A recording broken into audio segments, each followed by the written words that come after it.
Good afternoon, everyone. My name is Edward Gonzalez, and I am here to teach everyone about realism. Realism is a theory of international relations which explains why countries act the way they do in the world.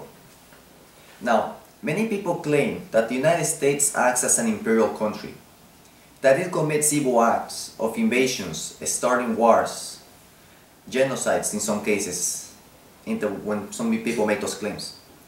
What I am here to speak about is give the reason why the United States acts the way they do. And this is going to be important because this theory of realism, which I'm about to explain, applies not only to the US but to every country in the world. Now, what is realism?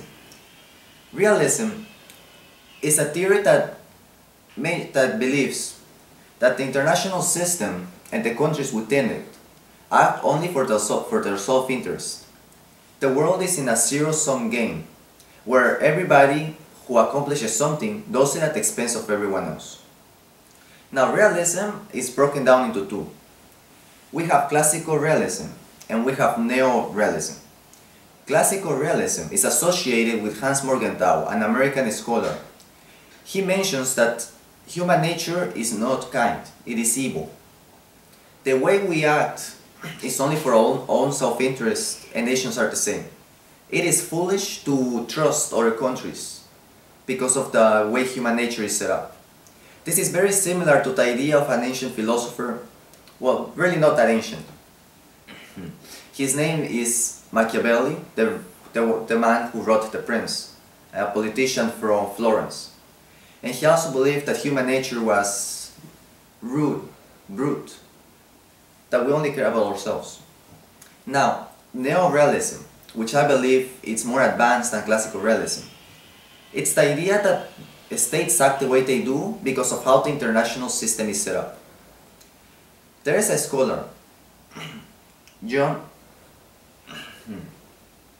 Mearsheimer.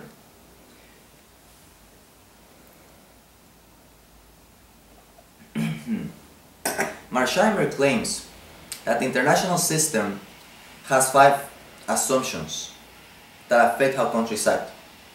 1. The system is anarchical. This means that there is no central government in the world.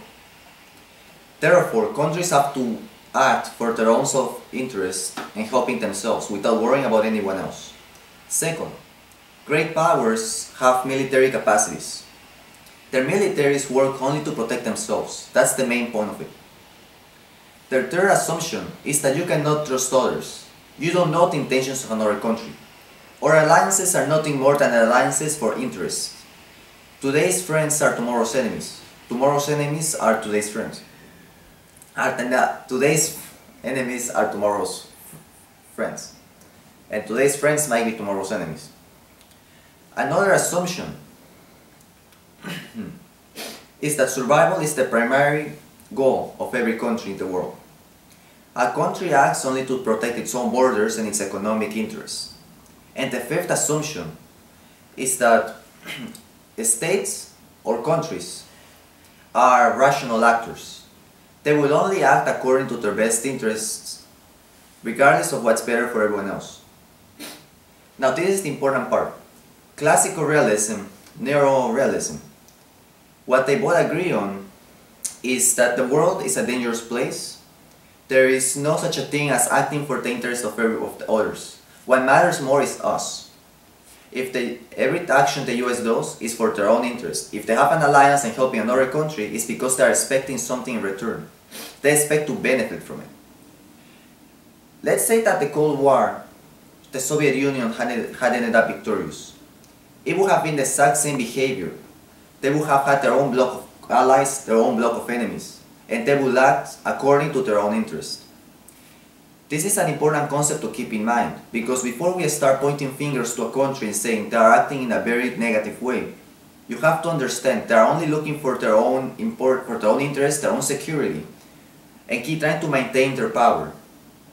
The most important part in politics, it's power. The ability to make others do what you want them to do. The ability to get what you want.